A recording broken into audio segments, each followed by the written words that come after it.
Днес ще ви разкажа какво представлява панарициумът. Това е острогнойно възпаление на тъканите на пръстите на ръцете, по-рядко на краката. Най-често засяга кожата, подкожната тъкан, сухожилията, ставите или костите. Обикновено възниква след проникване на микроорганизми през малка рана, обождане, отраскване или разрязване около нокътя. Тук добавям и дърпането на кожичките около ногтите. Симптомите зависят от дълбочината и локализацията на възпалението.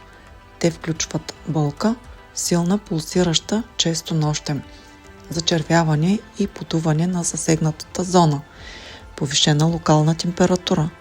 Понякога може да се появи и гнойно джобче. При тежки случаи има ограничено движение на пръста, температура и общо неразположение. Как се проявява? Инкубационният период е от няколко часа до 1-2 дни след травмата.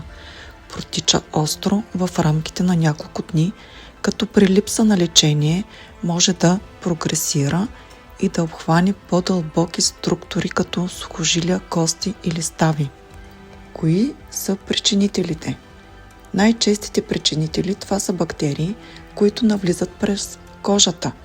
Основни патогени са стафилококовите, стрептококовите, в редки случаи анаеробни бактерии или грамотрицателни бактерии.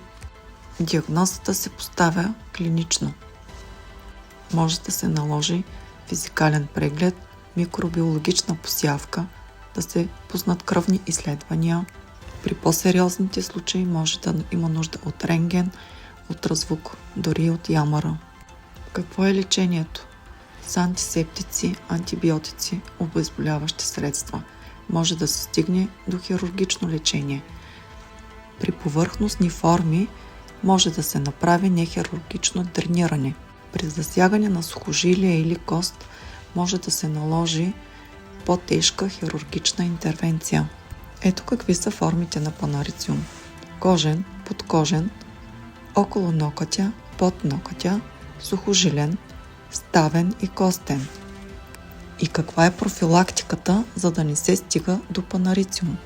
Поддържане на хигиена на ръцете и ногтите.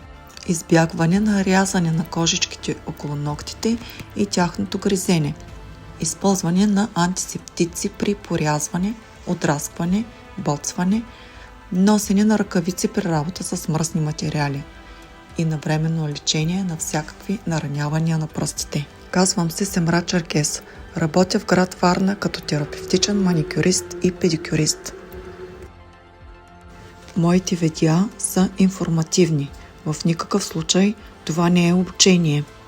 И в никакъв случай не предприемайте самолечение.